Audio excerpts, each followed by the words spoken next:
I really struggled with that because I did not want to be in the public. And my director of programming at the time said, this is something that you're good at. It's a natural fit for you. So you need to figure out how to make your peace with that and enjoy it. And how I made my peace with that was, okay, if I'm going to be in the public, then what can I do to serve the public? If we can connect and amplify how we're serving, why wouldn't we?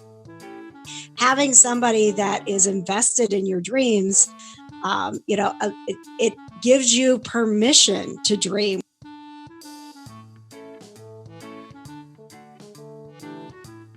I just said yes because it felt right. It felt like I was, in some ways, always sort of steering towards being a part of Make-A-Wish full time. Welcome to the Improvement Nerds podcast, where it's our goal to bring together a bunch of improvement nerds in order to start an improve-evolution by providing people with a new tool set, a new skill set, and a new mindset. We're grateful that you're spending time with us today. If you enjoy what you hear, please follow our podcast and subscribe, because there's sure to be good content that occurs in these conversations as we nerd out. If it's, you don't have to give a lot, but the second that you give, it's almost like you just automatically are giving back to you too. I mean, every cause is worthy, and it's just figuring out, like, where can I make the most difference? Where can I take my talents, my natural abilities, and have the most impact? We're all a lot more alike than we realize, and every weird thing that you think no one else could possibly care about this, they do.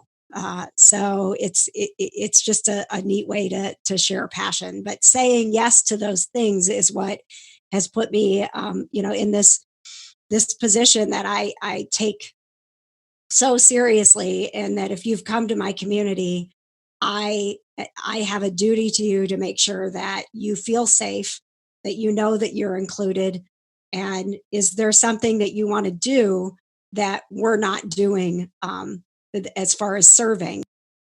Hey, Improvement Nerds, this is Tom. I'm back with another Improvement Nerds episode. Today, I've got a very fun guest. I think it's a person everyone's going to fall in love with immediately. I sure did. So how I came about KJ and got to know her and meet her was through the virtual networking world, participating in an online networking event and getting to see other individuals and hear their stories and what they're doing as small business owners and entrepreneurs and social media activists. So it was just a melting pot of individuals. So part of that, as we're doing this conference, I look at one of the images, and in the background are some Avengers, and I think there were Star Wars stuff up that day also. So, I was messaging this person, like, we've got to meet, like, I've got those same problems. So our relationship obviously blossomed because we're both nerds about the multiple universes. I don't discriminate. I celebrate them all.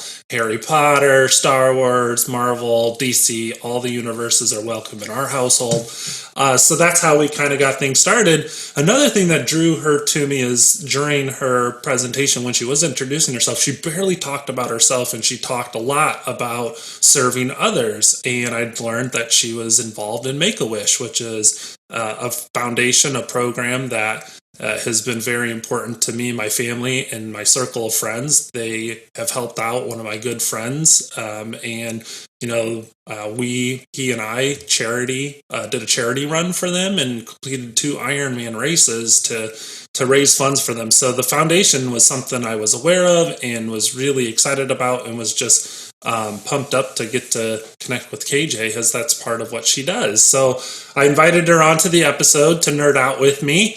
And we're going to have a lot of fun. I know that, because in prep for this, we already did a whole bunch of nerding out, right, KJ? Oh yes, we are primed to nerd out here. Yeah, we've primed the pumps. Well, thank you so much for coming on to the show. I tried my best to leave some space in the introduction to allow for you to elaborate. So before we get into your story, I want to first make sure people know how to get a hold of you. I found that it's important to like mention this like at least 9 times in an episode. So as people hear what you're saying and they're motivated to reach out to you and learn more about your background and get connected with you, I want to be sure that we've positioned it so that they can find you. So how do people find you?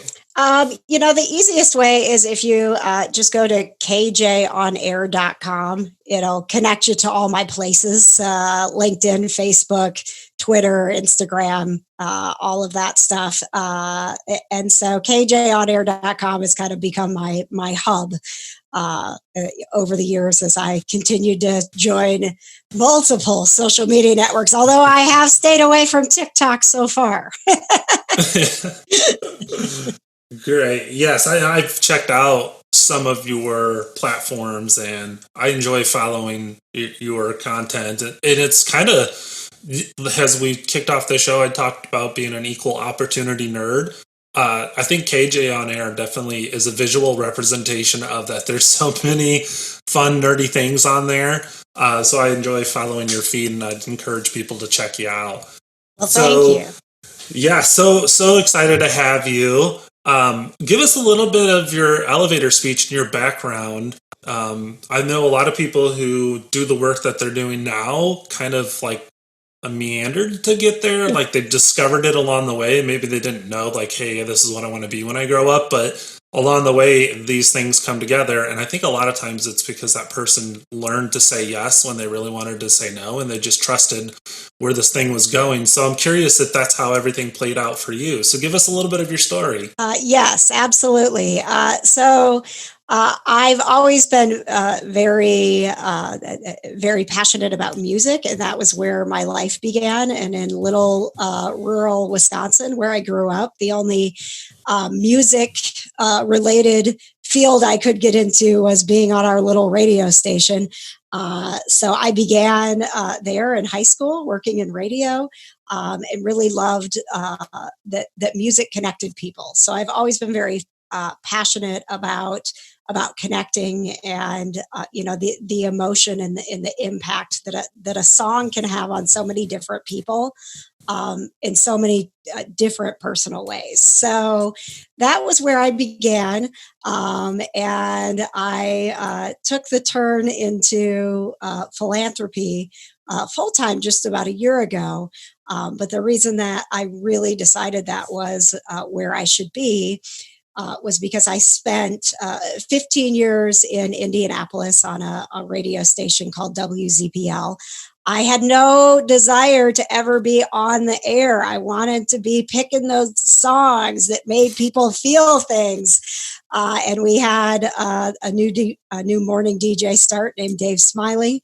He didn't have a co-host, and I joke that it took him 15 years to find one because they put me on the air and they wouldn't let me not be on the air. They were like, you're good at this. You guys connect. You have chemistry, which is so important in a show. And I really struggled with that because I did not want to be in the public. And my director of programming at the time said, this is something that you're good at. It's a natural fit for you. So you need to figure out how to make your peace with that and enjoy it. And how I made my peace with that was, okay, if I'm going to be in the public, then what can I do to serve the public? And so my entire on-air career was really about how can this benefit other people? And Make-A-Wish was already tied in with WZPL and had been a part of my life. And the Requestathon is now going into its 23rd year, and I've been a part of 22 of them.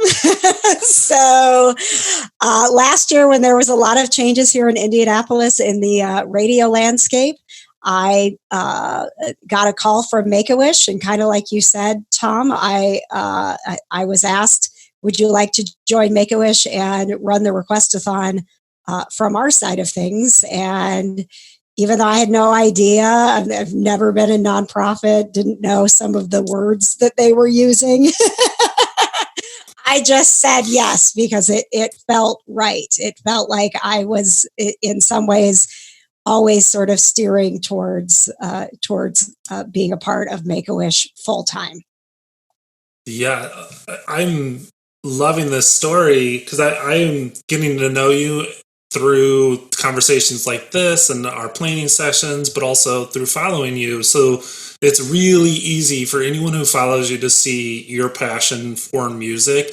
I think one of the recent ones was the virtual orchestra. So the multiple artists. See, like this, as you posted it, you said like, okay, here's a piece of music from the Avengers movie.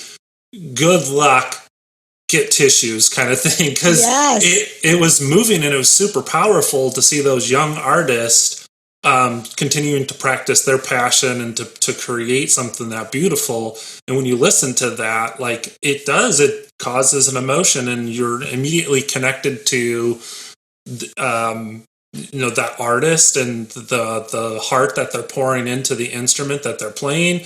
You're connected to the visuals of the heroic story that the Avengers is, and connected to the people you've been able to enjoy that movie alongside. So I thought of my own kids.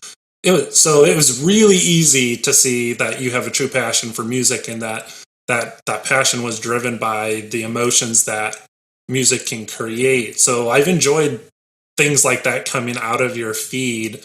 And then another thing you said in your story was that you didn't want this, which is really interesting, that you're doing it and you're really, really, really good at it too. And took someone kind of tapping your shoulder to say, hey, you've got this ability, you've got this skill set, and I want to stretch you a little bit. I'm not going to stretch you to the point where you break, but I want you to do this. And the more and more you do this, your comfort zone is going to grow and expand, and you're going to grow as an individual, and you're going to achieve things you didn't think were possible. And we need you to show up and do those things. What an awesome leader to give you that encouragement. And what you practice true bravery because you said yes. Because a lot of people don't want to get out of their comfort zone and to embark on journeys like that because they're terrifying and they take a lot of energy. Yes. And you have no idea where they're going. And, all those things were definitely true for you, but you still said yes.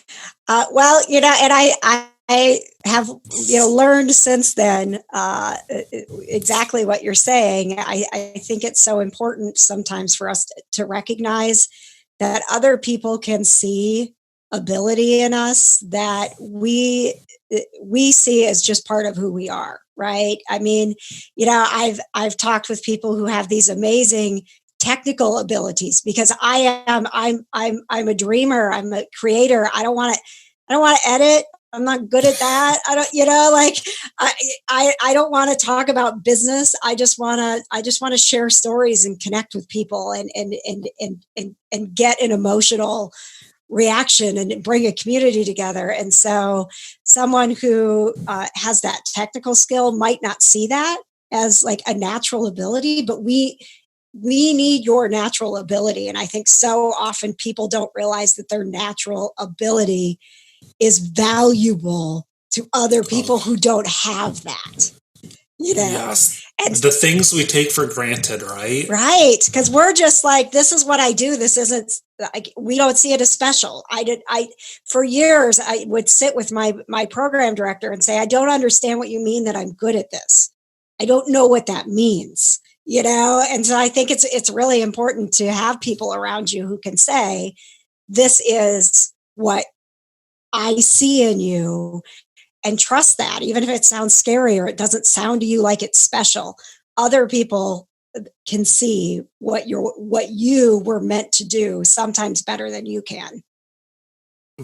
Very well said. And you just have to have a little bit of faith and say yes to that nudge that they're giving you, and allow yourself to take that next step forward and know that you're not stepping forward alone, but you've got those individuals who originally encouraged you.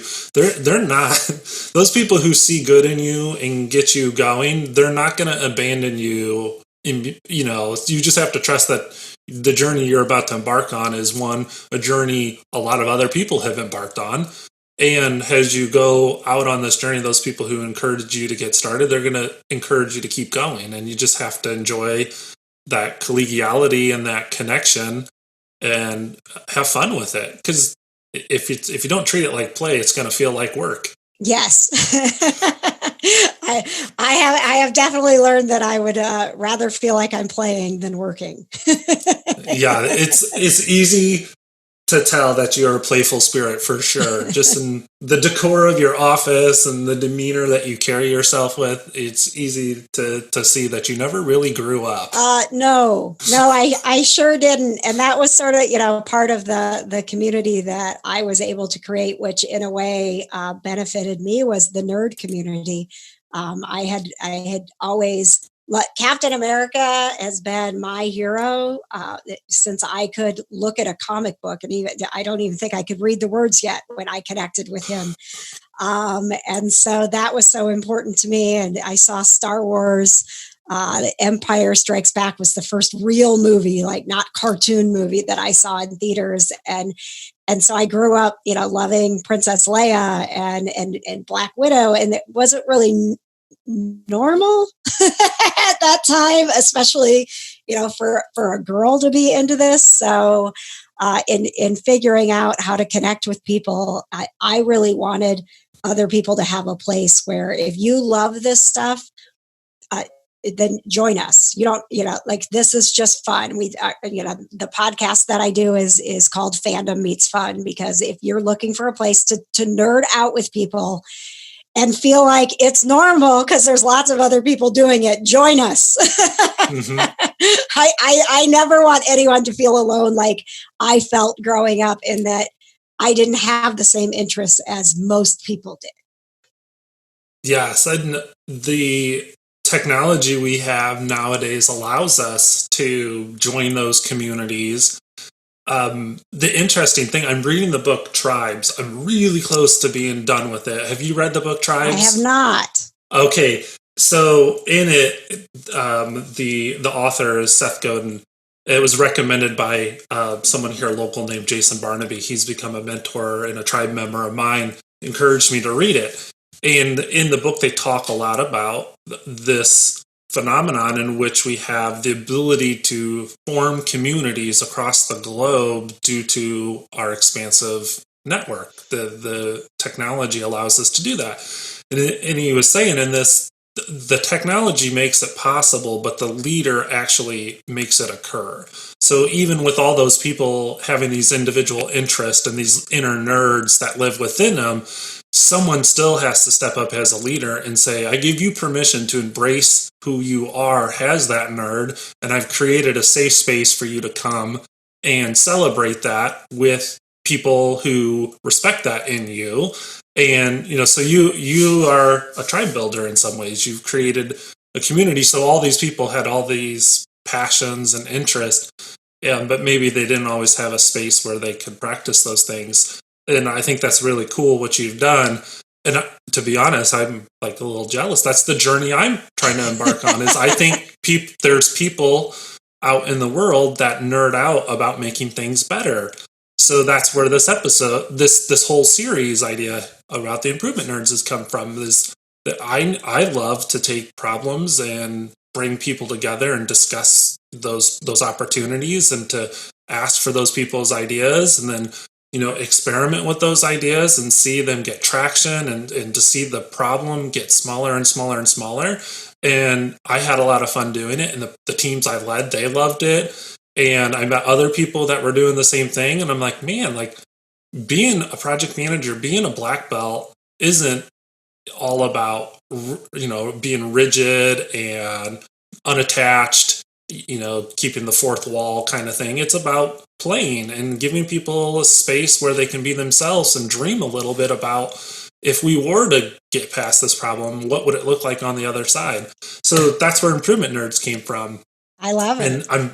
I'm reading that book, and a lot of the stuff that he talks about in it, and the things you just said, and the things I'm realizing in myself, is you gotta embrace who you are, and then show up as the leader that encourages everyone else that they should be themselves too. Absolutely. Have you read the book, The Dream Manager? Are you? Oh boy. Are you? Uh-oh. I'm writing it down. Okay, it's really fabulous, and it is all about. It's about a company who, I mean, they clean toilets. There's a janitorial company, and two men who went, they had a turnover problem. Like, how do you keep people motivated when it's janitorial work? And they started investing in their employees' dreams. It's so fantastic. Like, I'm reading this book going, why does every company not just have a dream manager? Why is there not someone sitting in this building going, it's okay that maybe your dream isn't to, sit here and do numbers. What is it? Do you want to go to you want to go to a Cubs game someday? That's your dream. You want a home ownership, like having somebody that is invested in your dreams. It gives you permission to dream, which I think that a lot of times as we, have those goals and that, here's my plan and here's where I expect to be, is that sometimes what can happen is that you lose the fun part of the dream. Look up the Dream Manager. It's fantastic. And I'm already with Make-A-Wish on my HR people to bring a Dream Manager in for our next all staff. And, I don't know that we could really have a Dream Manager on staff at Make-A-Wish, but it's really, it's what we do for kids, but it's giving adults permission to do it too. Right? It's amazing. I think it's brilliant. Yes. It's truly brilliant. So I'm making a couple of connections here, and I want to switch us to the thing that nerds you out. But I want to draw on two things that you said pretty early on was embracing the inner child and giving people space to where they can be the nerd that they are and not feel pressured to grow up or become something they're not. So protecting that, I don't know the word to use, but it would be like that naivety. Oh, I'd love that word. Have you ever seen the word naivety written? I don't think I could write it. If we're doing a spelling bee right now, I'm failing. Oh, gosh. Okay. So another book. This will be the last book we bring up because otherwise this episode is going to be 4 hours. Yeah. Okay. So in the book, Not Impossible, which is just a great read about the maker movement. So in it, he writes the word naivety, and I read it like 3 times. I'm like, what is that word? And he's basically saying it's this period in your life where you believe everything's possible because you haven't experienced failure, and you go after everything with carelessness and excitement and real good energy. And he's like, if you're to solve any problem, you got to have some healthy dose of naivety to be successful. You have to believe it's possible in order to go after it. And he said that comes so naturally in children. Yes. And so I think what you're trying to do in some ways is to allow adults to go back to that space where things were safe and fun and playful and everything was possible. And then you talked about this dream maker movement, and what you just said is we do that for kids, but no one's doing that for us as adults, and we need dream makers as adults. And so those two things obviously have put you in the right line of work. Just those two, the elements of what you just said, to be with Make-A-Wish. So that's your role currently, is to promote Make-A-Wish and to get people engaged in Make-A-Wish. So that's why you and I really got connected, as I saw that the organization was important to you and that you were passionate about it, and you were, trying to identify others that were passionate about it too and just amplify that passion. So that drew me to you. So that's when I kind of saw your inner nerd. I'm like, she's doing some really cool stuff. I got to get her to talk about that. So let's get you to talk about that. So KJ, what's that one thing that nerds you out? I do think it's, it's as simple as the dream. I really do. I know we were talking about it a little bit. I don't have more than that. But what I have had the honor of doing is, creating a community through my social brands and my media network of allowing people to come to a safe place and share their nerdiness, and then in turn share with them the journey that I have been on in hundreds of wish kids that I have had the honor to work with and help them dream, and introduce them to that, because we consider when we talk about the wish as Make a Wish, we say together we are granting life changing experiences to children with critical illnesses. And I always tell people because it's not just life changing for the child, it's life changing for everyone who is involved. You want to know what it's like to dream, or you think I can't remember the last time that I sat around and thought about what are my dreams. Sit with a child. I mean, their dreams are unlimited. I mean, in being a wish granting volunteer, you are charged with helping that child really get to the heart of what does it mean to you? What's the one thing? And we go through this series of if you could have anything, what would you like to have? If you could go anywhere, where would you like to go? If you could be anything, what would you like to be? If you could do anything, what is it? And so you start to shape their dream, and you help them figure out what that is. And it's something that when you're doing that with a child, when you think about the other people around you, you can't help but want that for your loved ones too.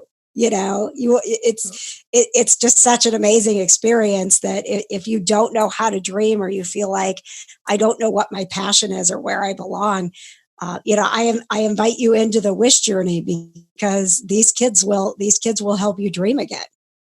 Yes, this is something that I find to be really critical, not just in how people lead their lives, but how organizations lead their own people. So, part of this episode is, or of the Improvement Nerds, is improvement made in self, in teams, and organizations, and communities. So ideas that span all those things really excite me, because giving back and serving others so that they can achieve their dreams is really altruistic, and it will give people, so individuals that volunteer, oftentimes you hear them say, I got more out of this than I gave. So that in self, people will grow individually in teams that come together and work together to raise awareness about something, or to collect funds and pool funds to do a charitable donation.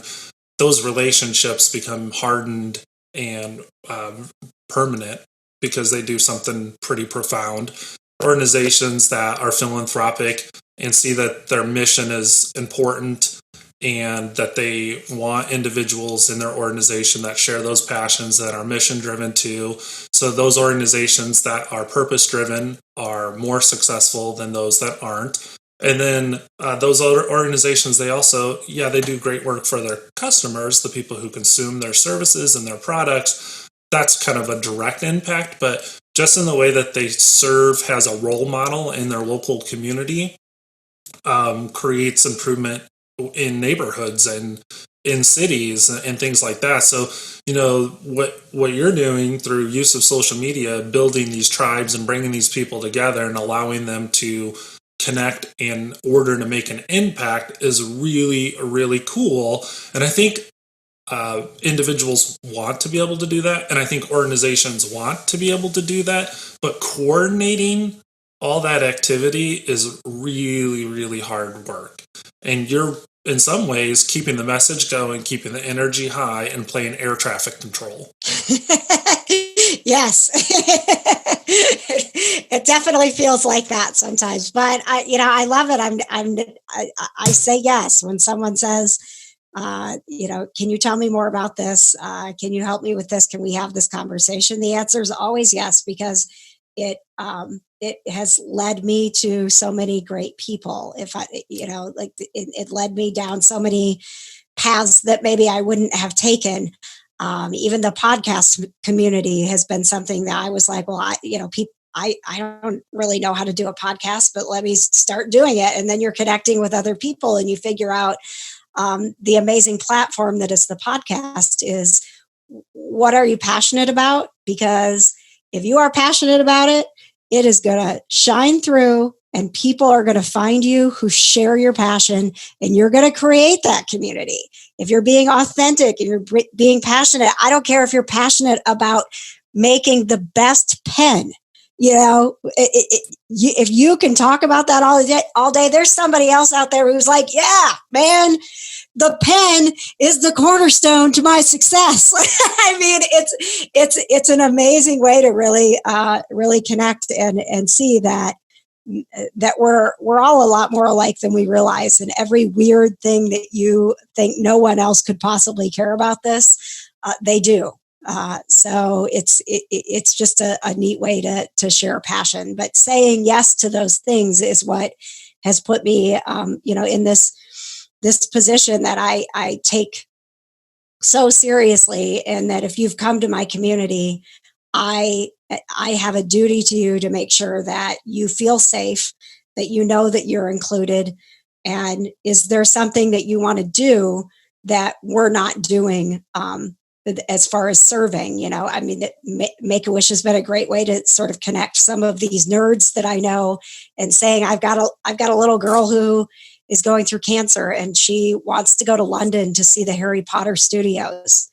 What can we do to help this? And we ended up last year having a Harry Potter trivia night in her honor, and everybody wore Harry Potter stuff. And that night has now become so important because she was supposed to go on her wish in June and she can't, and so that the fact that she had this whole community, this one night that came together and raised money and supported her and dressed up in their Harry Potter stuff, just like she loves to do. I mean, it is everything about serving all in one night, but also serving in a way that's fun. I mean, it's been amazing. And, that was last year and she just turned 16 and we had a virtual birthday party for her. And I reached out to people who had gone to that party and said, look, Isabel is sad. Her 16th birthday, she's beat cancer and she can't leave her house and she's not going to get to go on her wish just yet. What can we do? And the outpouring of support and, wishing her happy birthday from the UK and from Mexico. And, I mean, it was just hundreds and hundreds of people who said, hey, we're still thinking about you. And these were people that are nerds. I mean, it's been a really incredible journey to meet people who say, yes, I want to be a part of this, and then be able to see what we can do together. The creativity I've seen through the community you've created has been very uplifting. I think a lot of people feel confined and are giving up on their ideas because they can't see the next step to take. All they see is, chaos or barriers or uncertainty. And they've got these ideas in their head and they're staying there right now. And watching your feed and seeing some of the creative things you and your community is doing is really helping to lift not just my spirits, but I'm sure a lot of people. I think the most recent one was the young child. I think it was a boy. We don't have to say his name. But he wanted to experience what it was like to go to all 50 states, right? Yes. So that was a cool thread to follow as people were making videos and they were uploading them and, giving them greetings from different parts of our country. I was tuning in some ways because those were states that were on my bucket list to go see. Yeah. So you could see.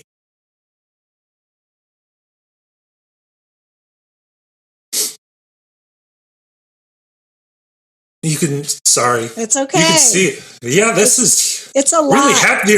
They're happy tears for sure. Yeah. You could see the joy in the creator of those films, how much fun they were having and the passion that they were having. And so it was definitely something they gained from, and I'm sure has all these videos compiled and made their way to the child who had made the wish. That kid experienced joy too. So there's joy on both sides of this equation. What the Make-A-Wish does, or in any act of giving does, is you gain when you give, and the person who receives gains as well, and joy occurs on both sides of that exchange. And I think that can be very difficult, especially right now when we're feeling, very isolated. Like, I don't know, how can I give? And I'm not going to lie. I mean, the moments that you just had, I've had them, and I've had days where I'm like, how do I give hope to, we're calling kids and saying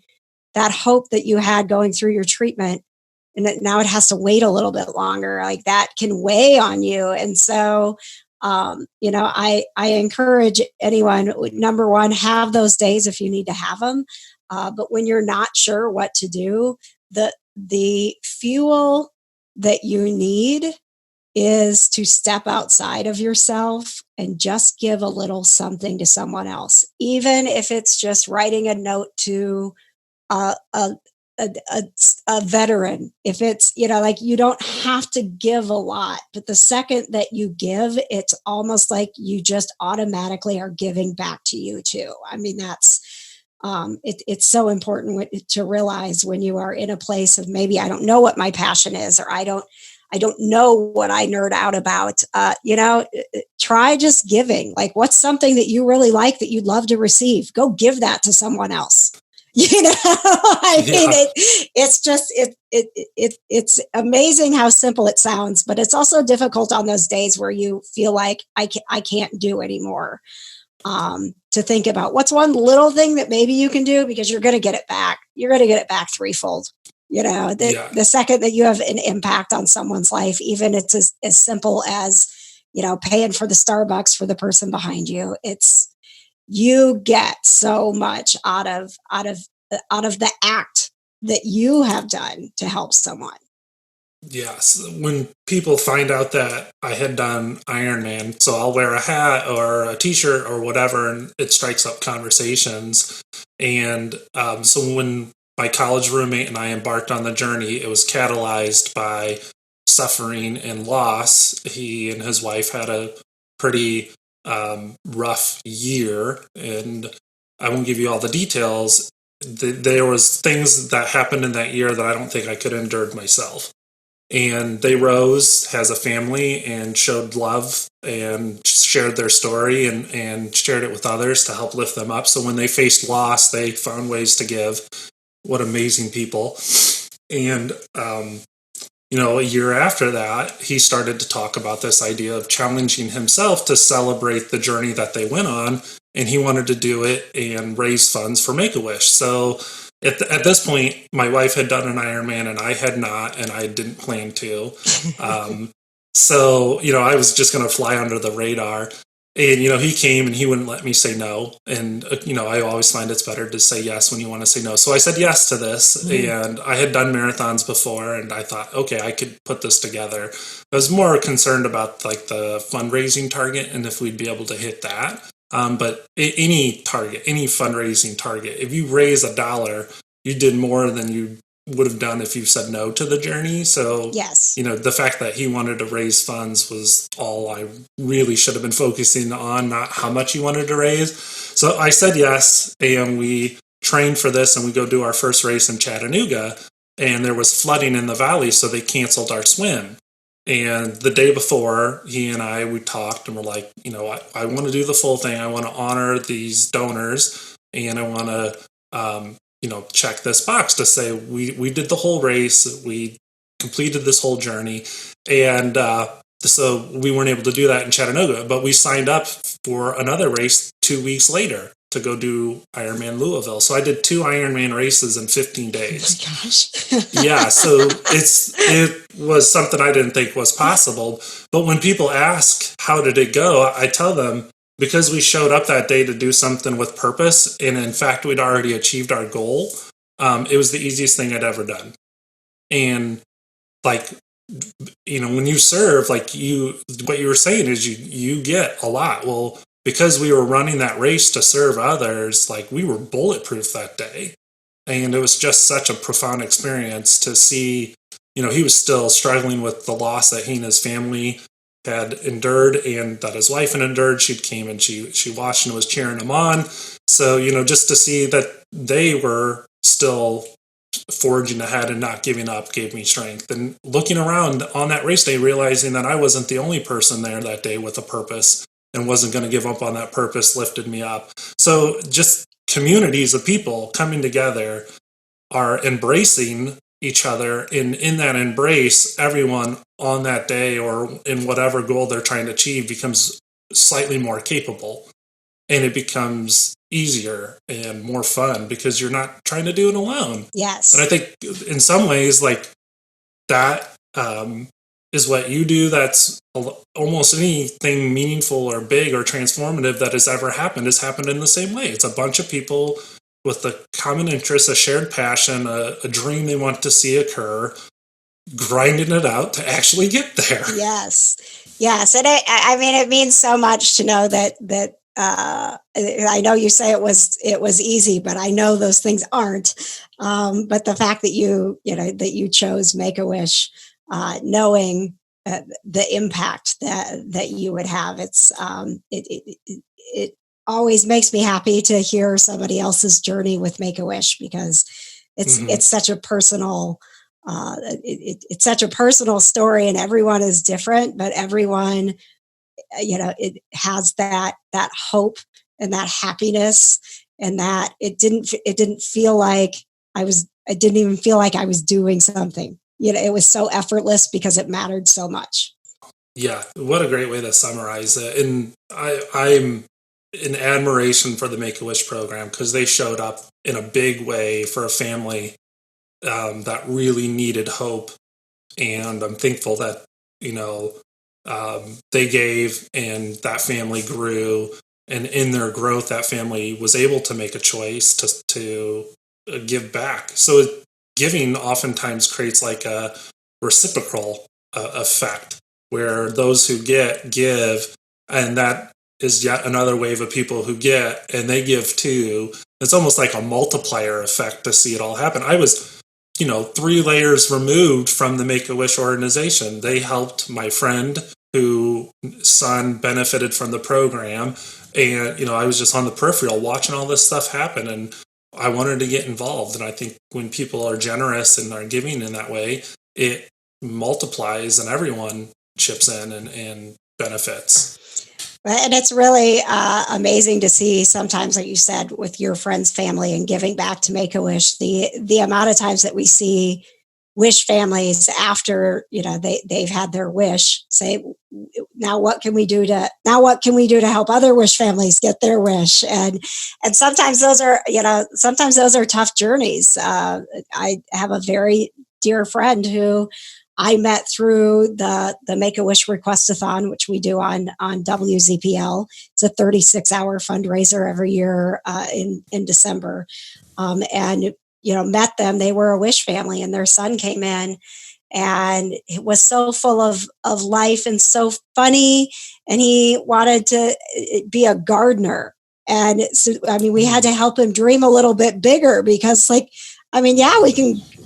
can go out in your yard and, make a garden, but what else? And so he settled on, I shouldn't even say he settled on, he had all of these big dreams, but at the end of the day, he lit up at the idea of seeing how pineapples grow. Because that's not something you can do in Indiana. And he went to see the pineapples, and just had the most amazing trip. And then, came back the next year and told his story. And then, unfortunately, the condition that he had, he eventually succumbed to it. And when that happened, his mother was pregnant with another baby. She was 8 months pregnant at her son's funeral. And, and to see her still smiling at the fact that her son had this amazing experience, and that she was going to be able to tell stories to her daughter about the brother that she didn't know, and how he went to see the pineapples. And, all these years later, they come back every year to the Request-A-Thon, and that little girl looks just like her brother, and she's so much like him. It's almost like he came back to us, and they come every year and help us raise more money. And that's got to be so hard to dig that back up every year.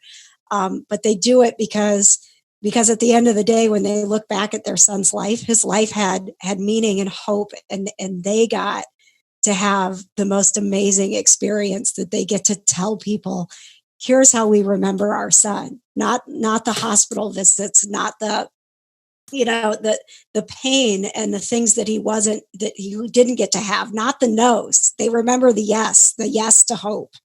I mean, it's just, I'm sorry, I don't mean to be making you cry, but it is. We should have had a disclaimer on this episode at the beginning. I don't know how you deliver these messages without tears in your eyes. It's obvious it's not your first time sharing messages like this, but they're so moving. And the one part of this program that I think is really important to call out is these wishes don't happen by accident. They're very intentional. So part of the Make-A-Wish organization are, I don't know the correct term, correct me here, I think they're called the Wish Granters or the Wish Partners, or yes. What's their? Yes. So we have a team of Wish Relations Associates, and they work with our Wish Granter volunteers. Every single child is assigned to Wish Granters, and when you become a Wish Granter volunteer, you're really on the front lines, and you become a part of that child's journey and that family, and oftentimes you form lifelong relationships with these families. Because the impact goes on for so much longer, even after the wish is done. It's so impactful that it's part of their story, but it's also part of yours. Yeah, I read a lot about design thinking, and in the design thinking books, they do shine a light on the Make-A-Wish program and how these wish granters come up, help the families, and help the patient come up with their wish. And the process, the creative process that goes into helping define that wish and come up with an experience that is representative of that wish. It's a really cool process. It can't be rushed. No. As the kid's story unfolds and the kid talks about their hopes, their wants, their desires, their dreams, and they lay all these things out. If the wish granter is just motivated to put together a wish and check the box that it's done, they're going to miss the mark. So they talk about the process, being about empathy, and all the wish granters are trained in empathy. And as the family and the kid tells the story, they help to define it and then manifest it, like turn it into that experience, that life-changing experience. So I think that's another part of the program. Not only are they giving, but it's how they give and get it right. They get it right almost all the time. So many details that go into it. I mean, that there are times where we can sit there and look at a wish and it could be done. Like, okay, I mean, this could be the wish, but we don't feel like it's wish worthy yet. Like, how do we take it to the next step? How do we make it the most unforgettable experience? How do we make it life-changing? That's the purpose of the wish, is to be life-changing. So, yes, and that is from the top all the way down. We're always focused on making sure that what we are doing is truly transformational for every child that we're serving. And I think that's an important part of this episode. So even if the listeners, have not heard of Make-A-Wish program, but they in their organization are trying to challenge themselves to give back and to create hope. I was very blessed so I worked at Community Health Network for almost 9 years. Very altruistic organization. They have a program called Serve 360, a lot of volunteerism. And that organization said, not only are we going to do corporate social responsibility, because that's, what's needed to be a nonprofit, you have to show that part of your activities is based in giving back or serving your community.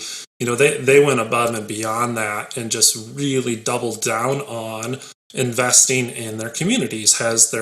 The name of the organization was. It was formed by the community, and they stayed committed to the communities that they serve. And the way they do that is they're sending their workforce out as volunteers and doing big volunteer activities. And I think that's kind of like, okay, people listening to this, like, yeah, big whoop. Like, almost every organization does that. Okay, yes, and here's what else they do. So they're leading the East Side redevelopment community. They're a key institution on the East Side, which if people listening into this aren't aware of Indianapolis, Indiana, the East Side was devastated when the textile industry and the automotive industry transitioned to being mostly produced overseas.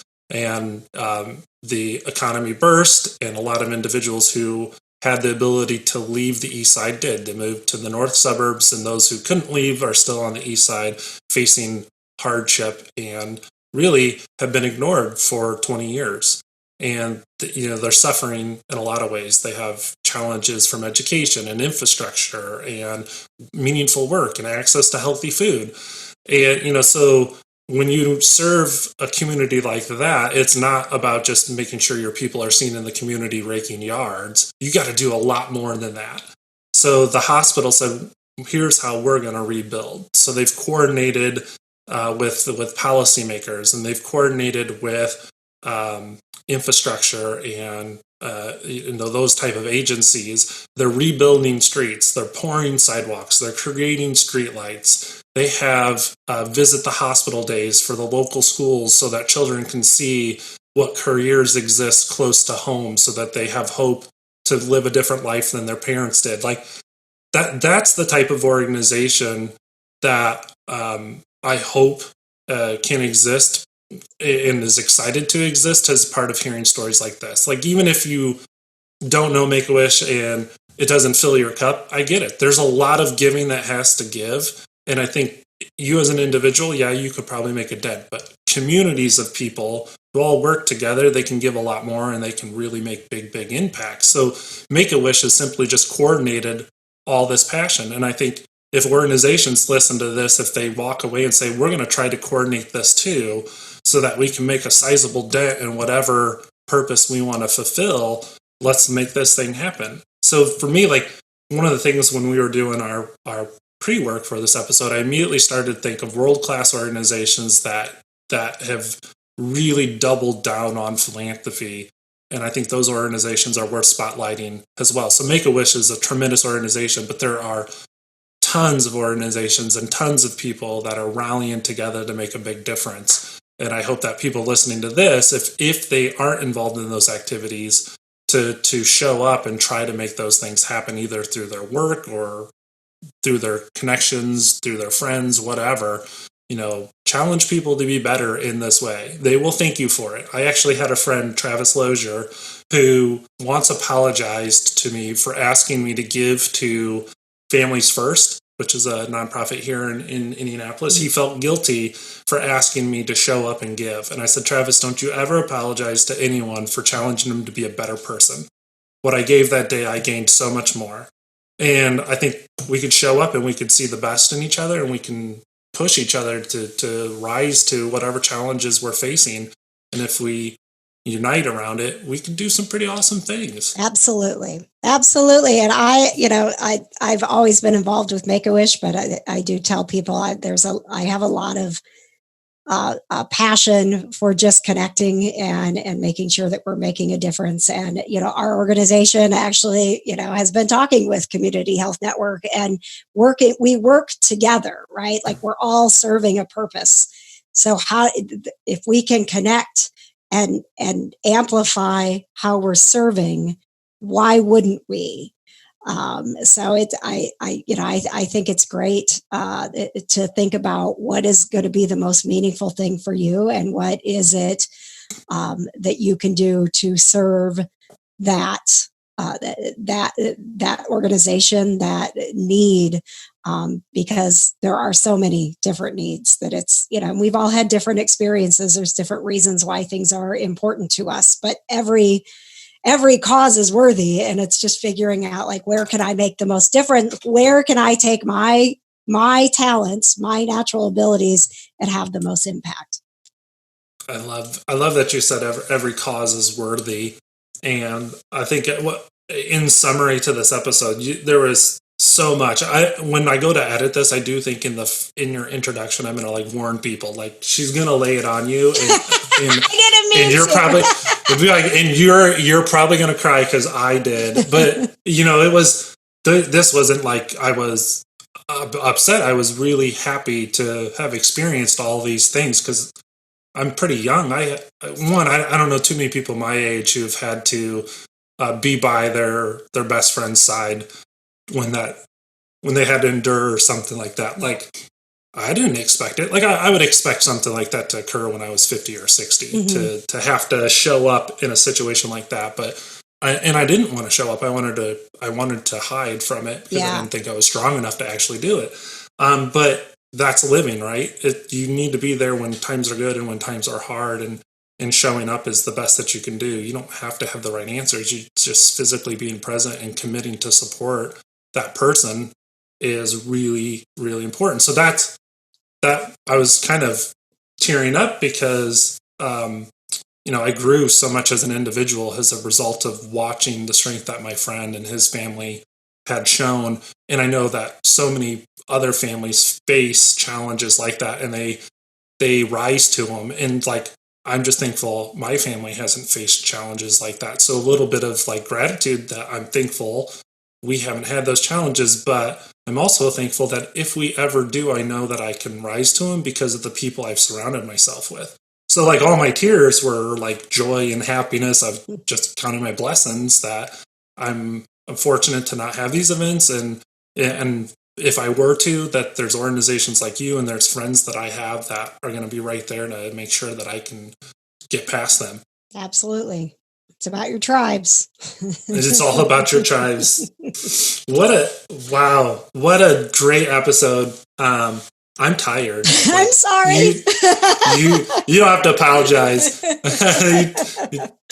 And I'm sure people who listen to this, like, you helped them look deep within, and hopefully they found that nugget, that amber that they need to ignite again, to find ways to give back. Yeah, I mean, at the end of the day, like I said, you just really have to think about, like, well, how could I be the most effective? Like, what is it that I have to give? Because there's somebody out there who needs it. Yeah. What a powerful message. I can't thank you enough for coming on to the Improvement Nerds and sharing that. And I hope that you've inspired people, and I hope that they follow you and look at all the content you're producing, because it creates a lot of joy, and it's a lot of fun to watch the community that you're building and what this community is capable of doing together. Thank you very much. I'm glad that we got connected. Had we not had to move to a virtual world, I don't know that we would have that we would have crossed paths. So I'm very, very grateful for the opportunity to not only to be here today on your show, but just the fact that we've had some amazing conversations and share so much passion for making a difference in the world. Great. Likewise, I celebrate those same things. What a powerful episode with KJ. Very thankful that she came on to the show and to encourage us as individuals and his organizations to find ways to give. After the episode, KJ and I reconnected, and she'd asked if I'd help support Make-A-Wish in their 40th anniversary as a fundraiser. The obvious answer was yes. To all the improvement nerds out there who make a difference, thanks for the things you do.